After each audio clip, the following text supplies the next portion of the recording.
And Grandmaster Cheung, the topic of the DVD is dealing with Wing Chun and its street applications. And I know you were legendary for your accomplishments in the streets of Hong Kong, and apparently there was one particular challenge match that began your reputation as being the king of the Hong Kong streets. I was wondering if you could share with us that experience that you had.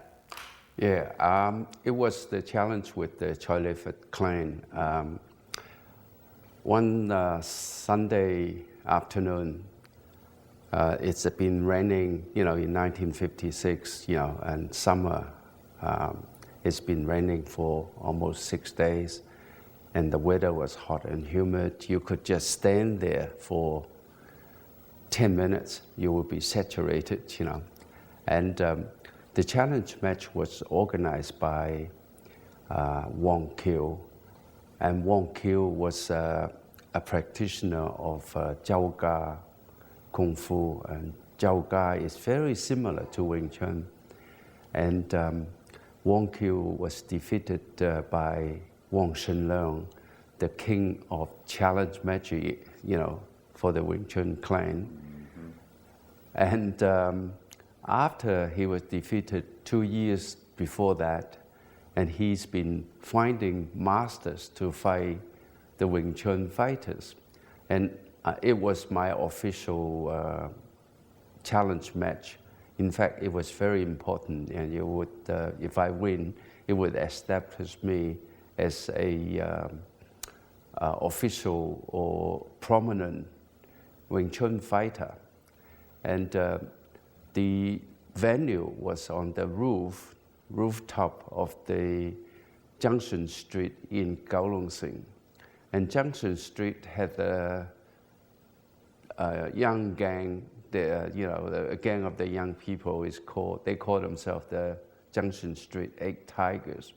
But they just really harmless guys that want to do rock and roll, want to they just hang around and tell stories and, really harmless boys, Okay.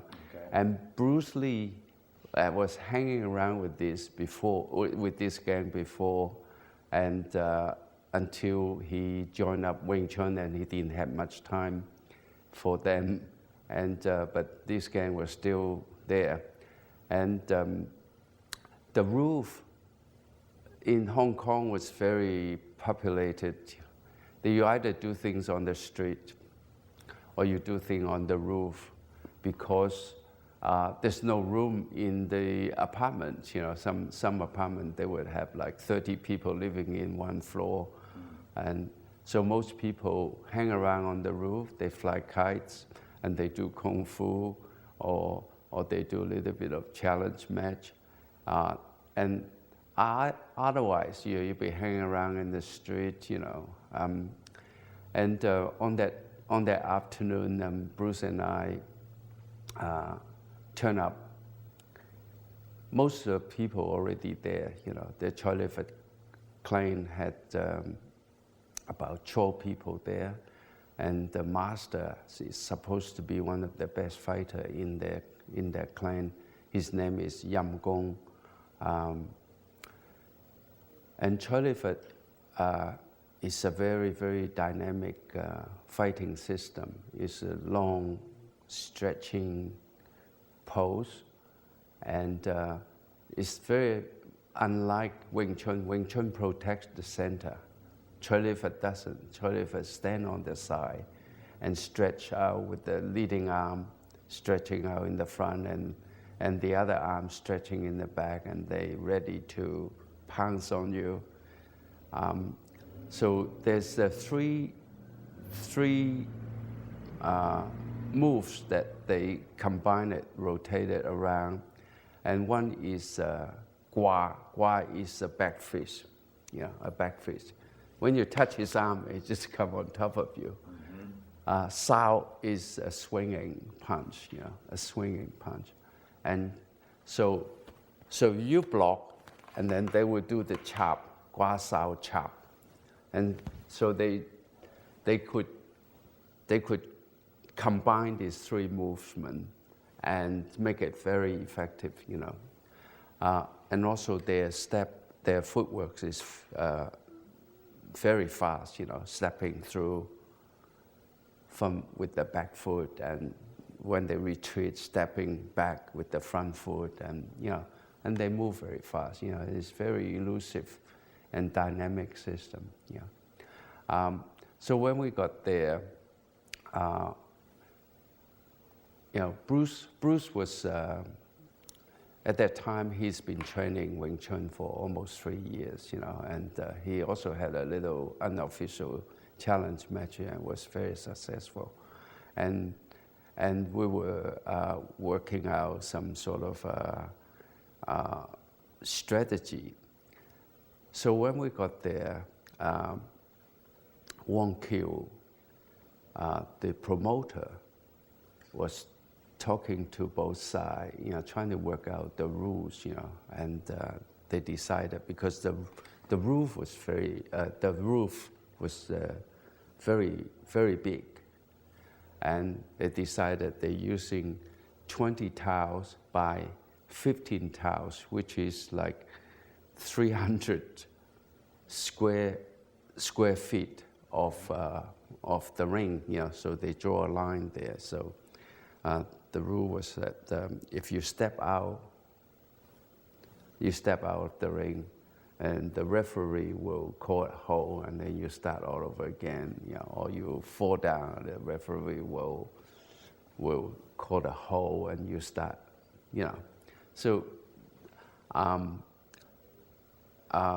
it is, it's certain things that you're not allowed to do, like poke to the eye or kick to the groin or something, Otherwise, it's just like semi-full contact. So this is bare knuckle? A bare knuckle. Mm-hmm. So,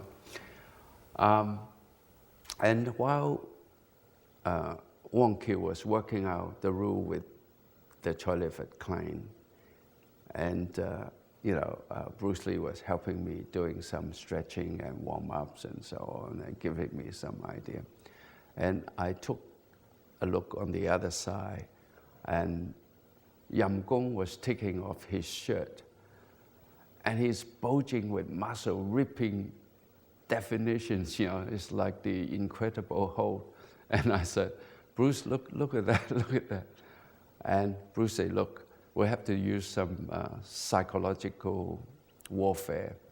And why don't you, he asked me to use the iron palm punch to punch the canopy, the wall of the canopy, when you come up on the stairs, they have a canopy there, in the solid wall, and punch the wall and make it as loud as possible. So, give them some idea that we're not easy picking, right? So I was punching, and everybody turned around and look, and then when the referee was Uncle Chen. Uncle Chen, he had a lot of story to tell. He was the mentor of the Junction Street 8 Tigers. Okay. And he, you could mention anything. He said, oh yeah, I did that. He was in the Second World War. He was in the First World War. And, but a lot of story maybe, he make it up, but nobody sort of worry about it. And he was the referee. And so when Uncle Chen called us to the center of the ring, about to start, and I noticed that Yam Gong didn't make eye contact with me. So I thought, wow, the psychological warfare must work, And then when when Uncle Chen called about to start, and straight away they go into the Choi Li Fat pose. Choi Li Fat pose is one arm in front and one arm in the back, and they circle you. And it's not like Wing Chun, we're on protecting the center, and because I want to fight him on the parallel side. So I deliberately stick. Yeah, he was on the left hand in front. I stick with the right, neutral side stance. So for him, in a modern equivalent, it would be like fighting a southpaw in boxing. Yeah. Like a southpaw, because Wing Chun can do both sides. Most people, they only fight on one side. And my strategy was that, I watch his elbow, watch his lead elbow, from the lead elbow, reading what he was going to do. And then I would control his lead elbow. So go to the blind side, so watch the elbow and fight on the blind side. And then I could use they call the lead wan chui, the rope punch, to attack him. Yeah. But little did I know that their footwork is so elusive, In fact, they just, he was moving around, and I saw an opening. So I went in, contacted his elbow, but straight away he did the sao chui, So I was using a biu sao to the sao chui, want to catch his elbow from the inside, but he stepped back and swing with another sao chui, and then come back with a sao chui from underneath. And all the time that I was chasing him around, and I couldn't get near him. Yeah, because he's running from you. Yeah, he was running from me, and but I was attacking him, actually chasing him, and he saw. He's moving closer to the edge of the ring, and then on one side edge of the ring was a railing that stopped people falling off. Next to the railing was a landing of like 3 feet, then a 5-story drop to the street, And I was chasing him, and he jumped up on the railing, trying to avoid me. And I was really worried that he might fall off to the street. So I jumped in and trying to grab hold of his shoulder, make sure he doesn't fall off. But he did a double Yun Sao, and because he did the double Yun Sao, he made him wobbly. And I yelled out, I say, don't do that, you're going to fall. So just grab hold of me. So he grabbed hold of my elbow, and then I grabbed hold of his elbow and put him. And Uncle Chen called out, first round is a draw, but his face was pale as a ghost. Right? And what was the final outcome of the challenge? So then we have a 1-minute break. And Wang Shunleung and Bruce came over and gave me some advice, But it's just going in one ear out the other. I was just trying to work out how am I going to deal with all this fast-moving footwork, And I decided, if I set a trap for him, because their favorite move was to do a lap sao with their leading arm, a lap sao, and then they either come underneath, or they come on top, or they come on top with a sao chui, And then they would, after the sao chui, they would do a chap chui, and that's how they want to work. But I want to set a trap for him that when I stick the arm out, I deliberately leaving a little gap so that he could grab my arm. So when he grabbed my arm, I could trap his elbow, and So as I did that, and he grabbed my arm, right? So it exposed his elbow. So I trapped his elbow, and he came around with a sao chui, with a gua chui, right? So with a back fist. And then I do a bong sao and lap sao too. But then he come back down then I did a gam sao, and then I want to kick him, but he's already stepped out. I follow it through, and I got him on the elbow, right? And then I'm about to hit him, but he spun around with a back fist. He spun around. So I get up on a high bong sao and got him on the elbow. And then I hit him with all my power to his coccyx. And he just went down because he couldn't get up anymore. So I hit him so hard. One punch? One punch, right? And so Uncle Chen say, okay, the Wing Chun won this bout. Many months later, we became very good friends. We also hang out in the Maylin Cafe, and at that time we had a booster drink. You put a glass and a bottle of Coca-Cola in the freezer, and then you bring it out. You put a raw egg into the very ice cold glass, and then you pour the Coca-Cola into it, and it will go through a chemical reaction, So a little bubble come up, and the eggs look like it was cooking in the ice cold Coca-Cola, and we would drink it, and we get really high, and we would tell story, have a good time.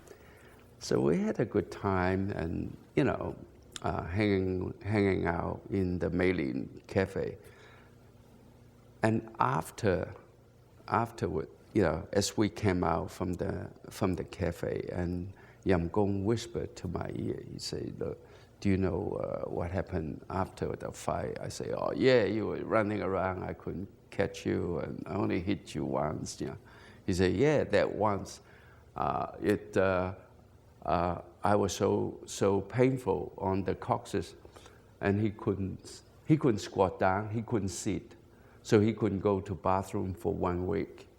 And you attribute the power of the strike to Wing Chun's iron palm training? Yes, yeah. Iron palm training is amazing. 100 days, you can develop the power, because it's not just training the outside of the palm or the fist. You train the inside, train the bone, and also the ligament, tendon, and the muscles. And also you train the involuntary muscles, so your striking power would be like at least 2 times more powerful than normal. And it's 100 days. You could put a coconut in the hand and then crack the coconut. Not on the table. On the table, easier. But I was very lucky, I think, because I think to catch a Choi Lei Fat fighter with their footwork, I think the rain, because the roof was still slippery and so on, and it sort of slowed them down a little bit, But and what's interesting that Yam Gong actually hooked up with Bruce Lee in Seattle in 1959, 1960. They both went to the same school, same college, and because at that time they need pocket money, they were like, and they joined up. They got a part-time job delivering newspapers. So the newspaper come out at 12 o'clock midnight. So they got to get over there, pick up the newspaper, and deliver to the shops and to the news agents and so on. And Yam Gong is still very active in the Choi Lei Fat training. Very good, very interesting. Thank you, Sifu, and look forward to seeing the details of this encounter as we recreate it and put it on its feet. Thank you, sir. Welcome.